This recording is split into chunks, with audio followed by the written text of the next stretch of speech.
Voces del Misterio Express.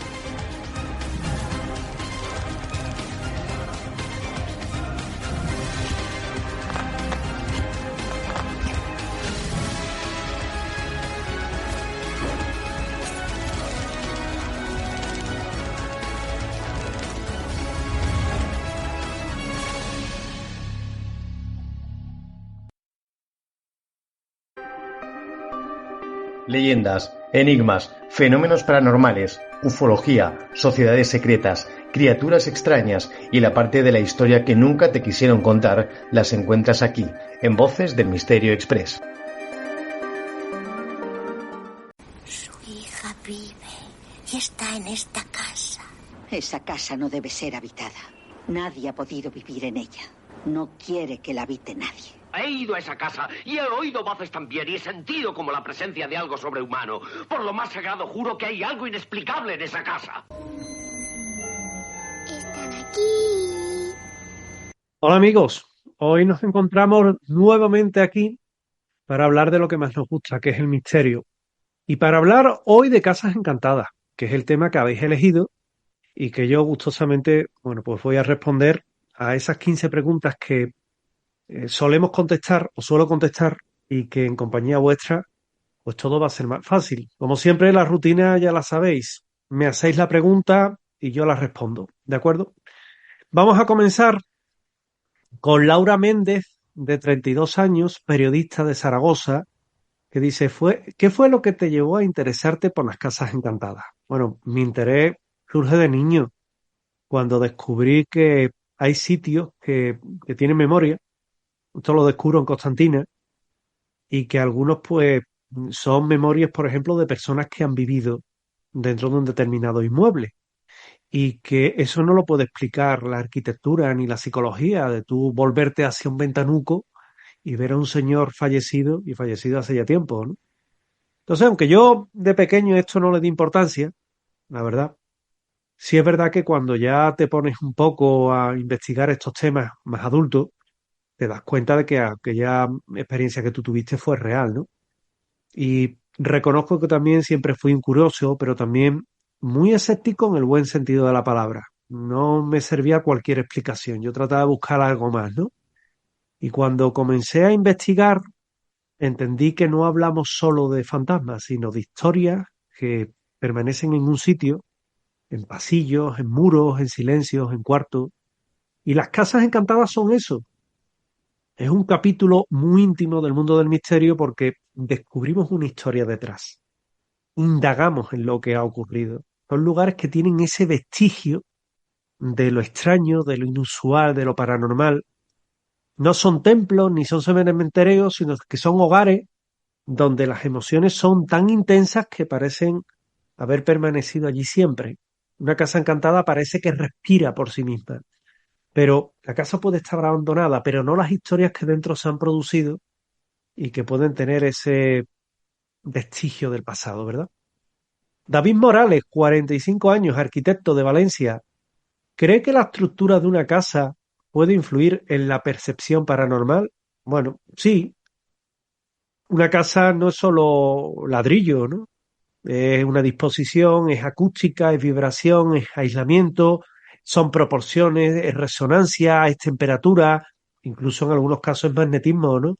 Hay pasillos que amplifican los pasos como si vinieran de otra planta, sótanos que generan sonidos capaces de provocar una sensación rara, incluso infrasonido, determinada maquinaria que genera angustia o presencia siempre y cuando se mantenga uno expuesto de forma permanente a ello, y corrientes de aire que pueden simular, pues susurros, incluso caricias.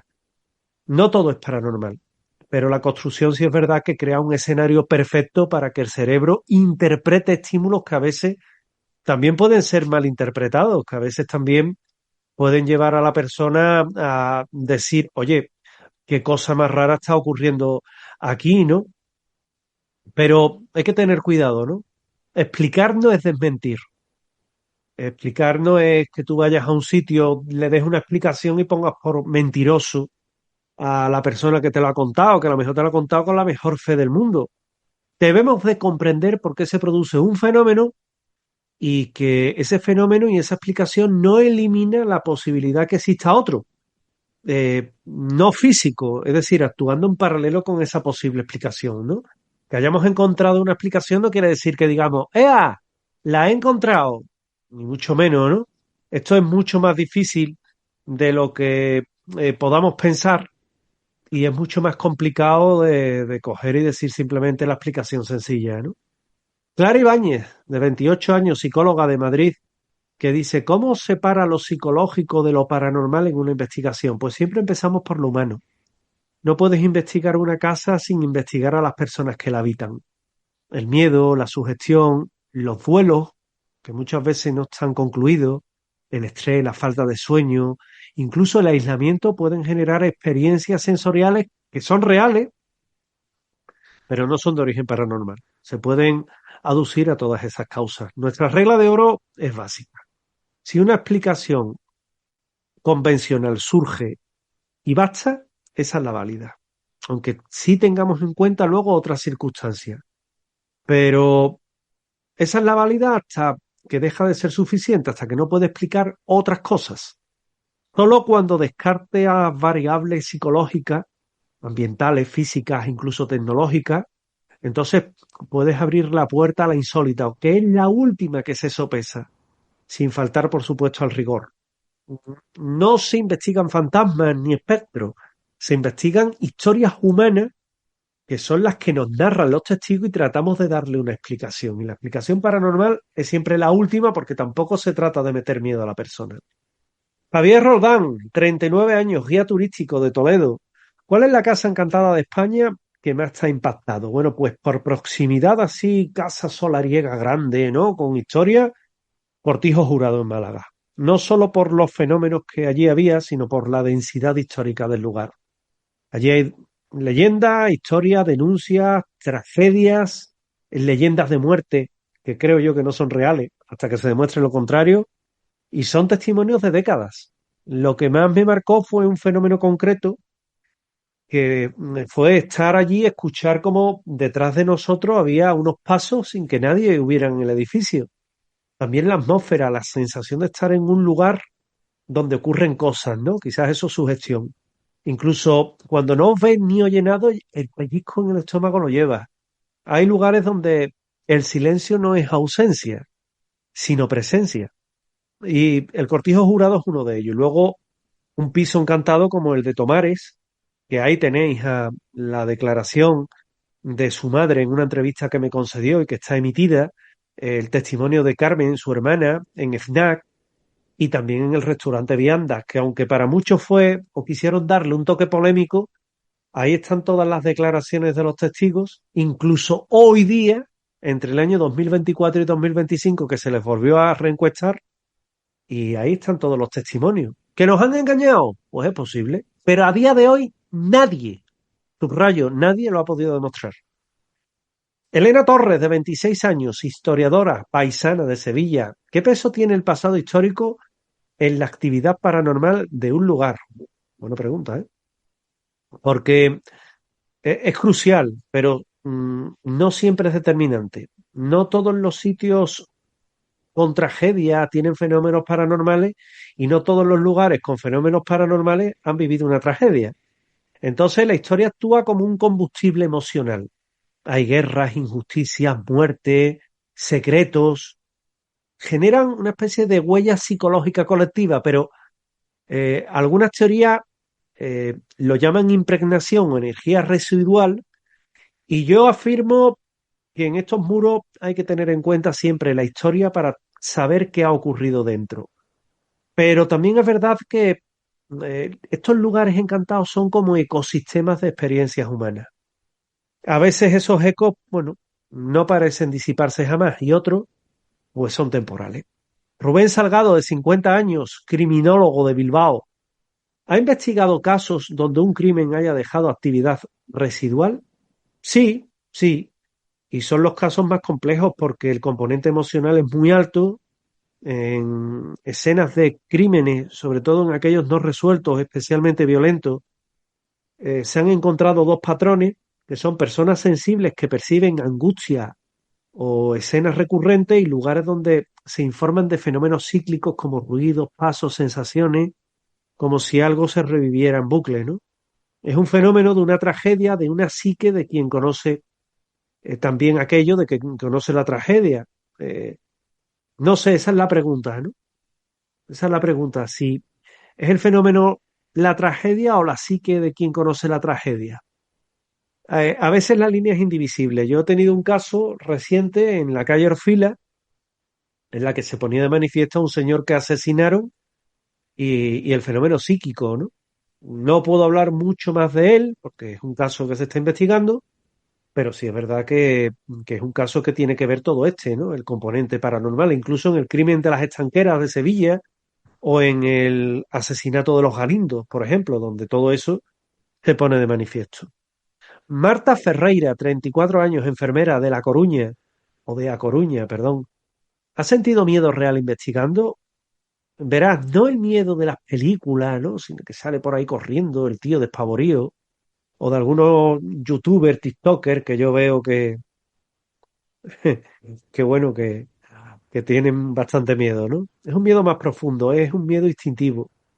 Ese miedo no viene acompañado de monstruos ni de fantasmas, sino la certeza de lo inexplicable, ¿no? De que no deberías estar en un sitio. Lo he sentido pocas veces, pero es inconfundible. Es un miedo que no grita, que te acompaña, te pega ese pellizco en el estómago y cuando eso ocurre no discutes, recoges y te vas muchas veces porque realmente inquieta, ¿no? Yo me he ido muy pocas veces de sitio, pero también es verdad que la investigación muchas veces no está por encima de la persona, ¿no? Y con eso, bueno, con eso hay que tener cuidado.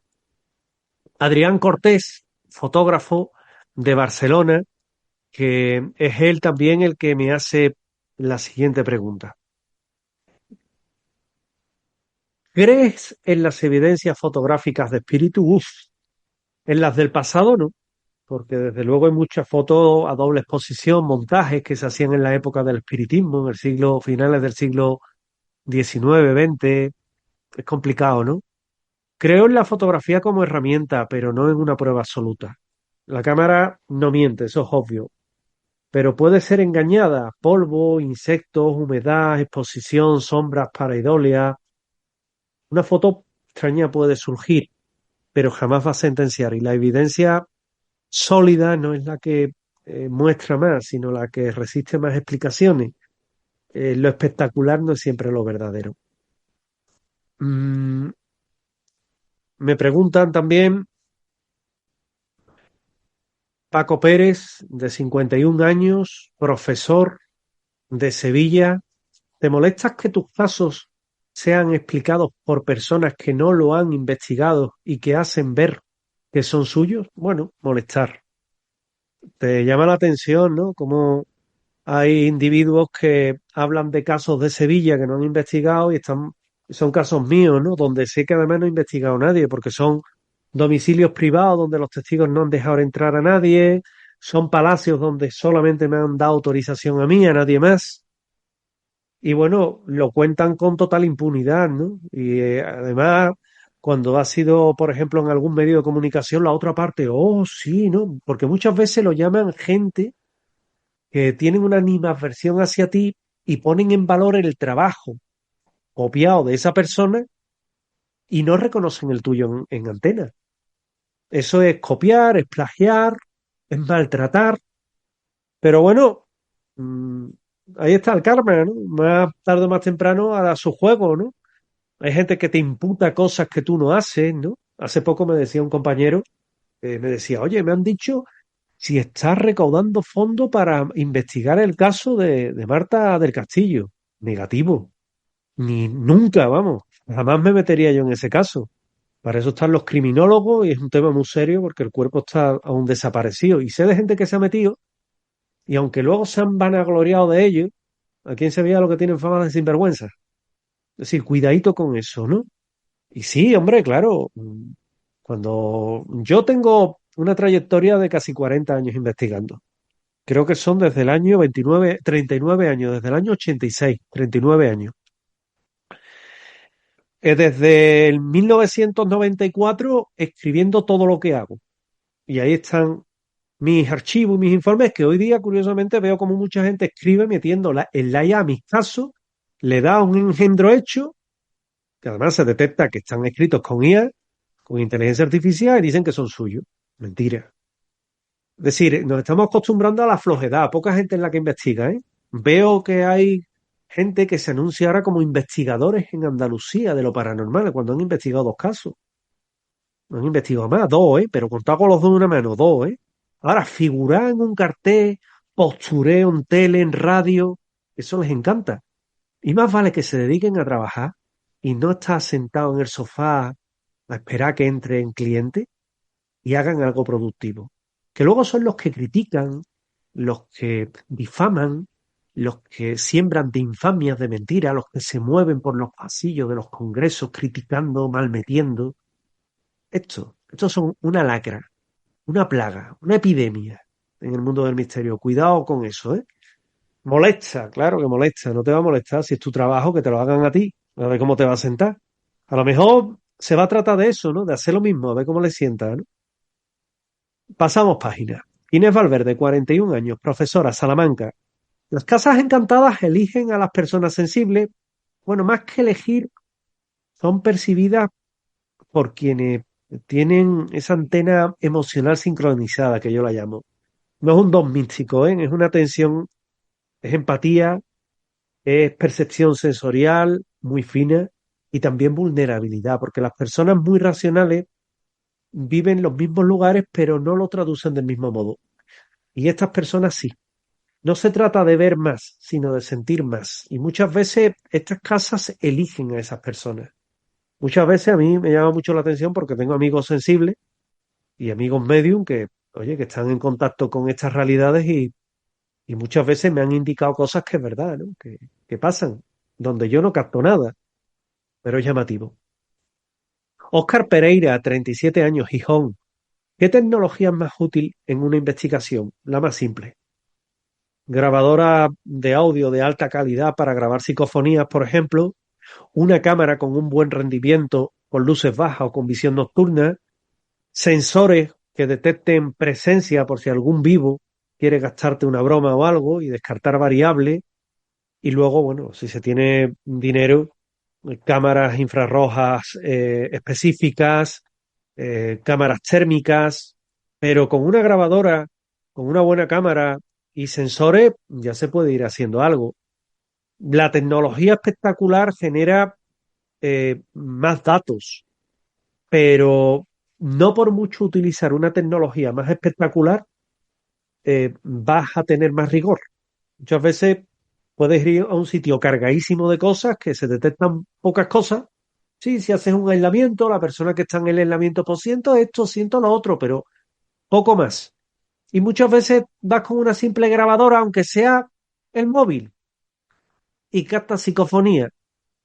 Lo que más dura de una investigación no son los aparatos, sino son los datos consistentes basados en argumentos. Y eso muchas veces se capta con lo más simple, hombre. Yo soy de la teoría que mientras más cosas lleves, más oportunidades vas a tener de grabar. Pero no se trata tampoco de eso, ¿no? Yo veo en muchas ocasiones como se dice, no, un aislamiento, y dejan a una persona frente a una cámara. Y luego cuando hablas con el equipo de producción te dicen que aislamiento, si estaba el cámara, un cámara de apoyo, uno que controlaba, uno con el tiempo, había 4 o 5 personas y eso también hay que tener cuidado, ¿eh? No deje llevar muchas veces por lo que sale en televisión, porque la televisión muchas veces es un espectáculo, ¿de acuerdo? Y muchas veces uno ve, por ejemplo, Buscadores de Fantasmas, ¿no? Otros programas de televisión y son producciones hechas para televisión, ¿no? Con muchos medios, ¿no? Yo esos medios no los tengo, ojalá los tuviera, pero es que no los tengo. Entonces me tengo que conformar con, efectivamente, cuando digo que se hace un aislamiento, pues un aislamiento de una cámara con una persona. Y cuando voy a un sitio, muchas veces, pues, grabar incluso de día, ¿no? Para que todo se vea mejor, porque no se lleva un gran equipo de iluminación. El presupuesto también determina la credibilidad, por desgracia, ¿eh? Por desgracia, de una investigación, y mucho más en televisión. Yo tengo poco presupuesto, pero mucha honestidad. No quiero decir con esto que quien tiene mucho presupuesto no tenga honestidad, ni mucho menos, ¿eh? Pero sí es verdad que si con eso se evalúa mi trabajo, pues yo hago lo que puedo con el presupuesto que tengo y muestro lo que hay. Pero que con un equipo muy básico se consiguen muy buenos resultados, ¿eh? Patricia Luján, 30 años, escritora de Córdoba. ¿Las casas encantadas tienen personalidad? Me pregunta. Sí, pero no como una presencia, ¿no? De las que nos hablan muchas veces. Se aparece una dama, se aparece un soldado, ¿no? Es como, ¿cómo decirte? Es como una suma de capas humanas, ¿no? Es una casa, es sus habitantes, lo que vivieron, lo que callaron, lo que amaron, lo que temieron. Y creo que un lugar así no está vivo, pero sí está impregnado de vida y de lo que pasó dentro, que es muy poético, pero creo que es lo que pasa. Álvaro Peña, 48 años, abogado de Granada.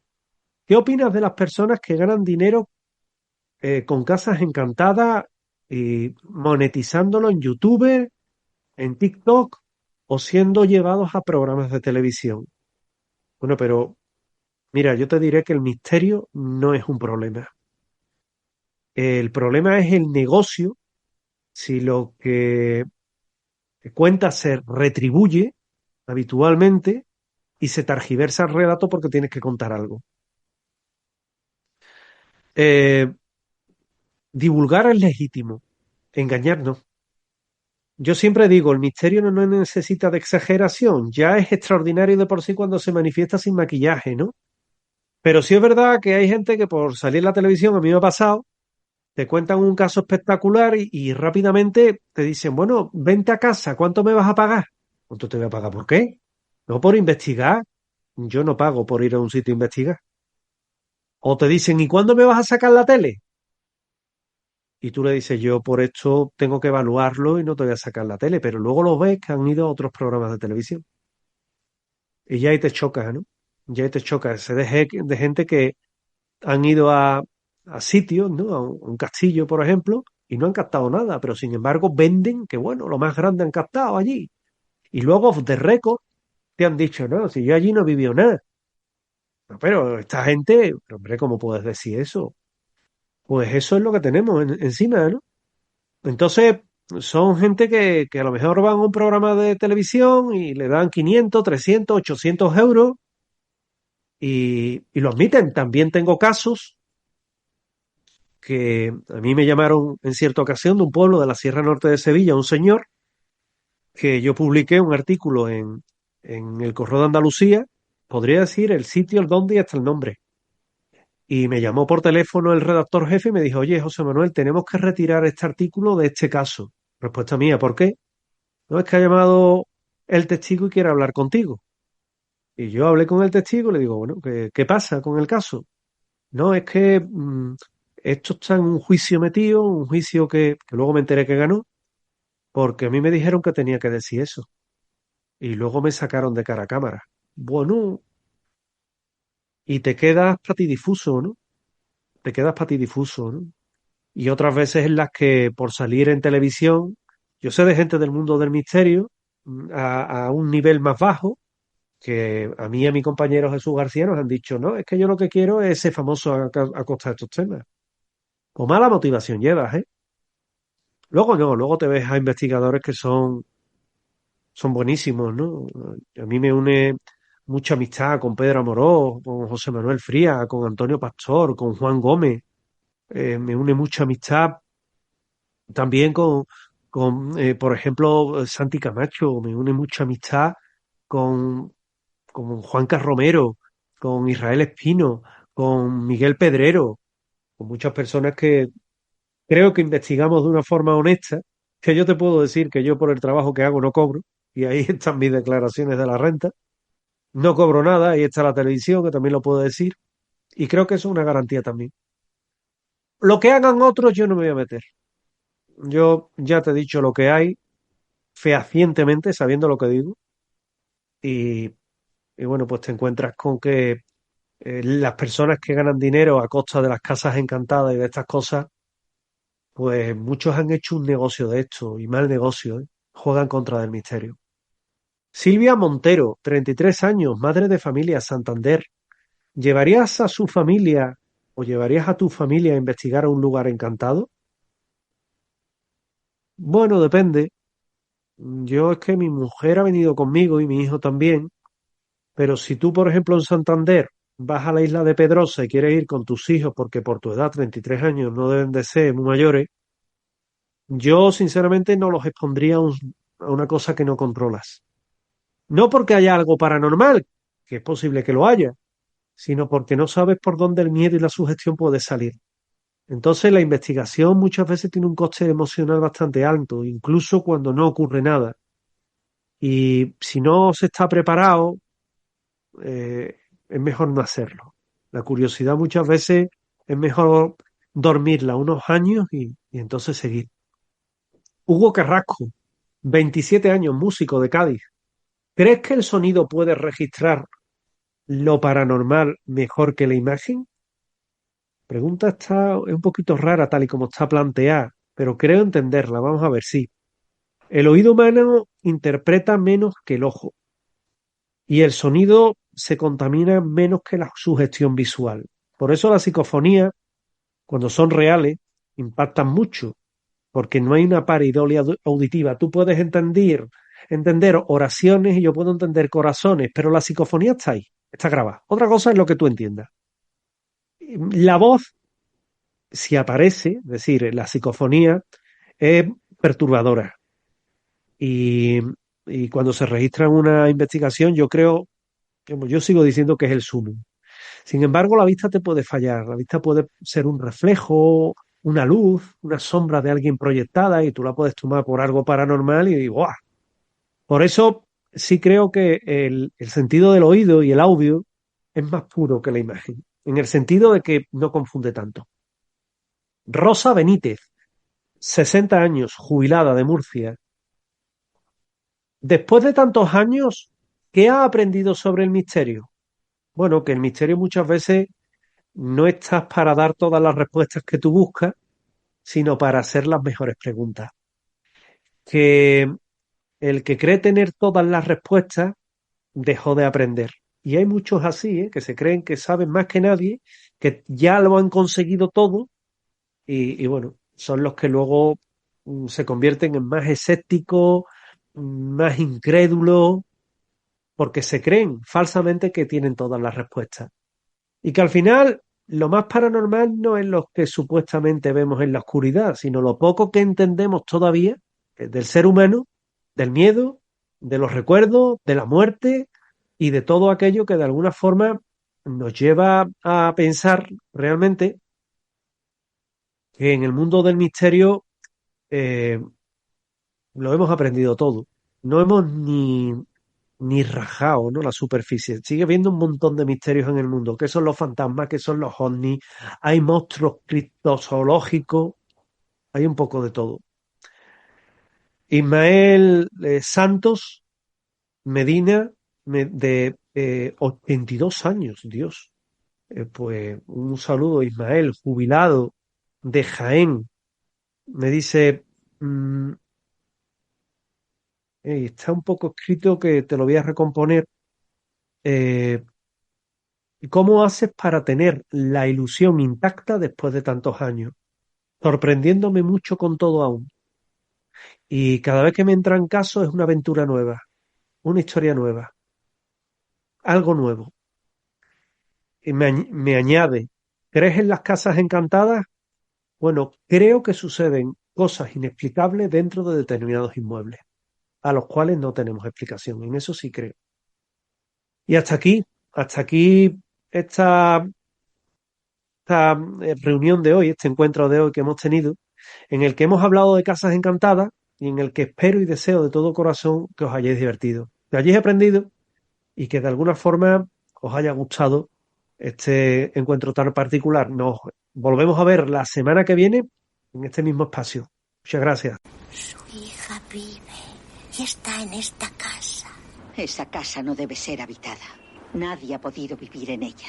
No quiere que la habite nadie. He ido a esa casa y he oído voces también y he sentido como la presencia de algo sobrehumano. Por lo más sagrado juro que hay algo inexplicable en esa casa. Están aquí.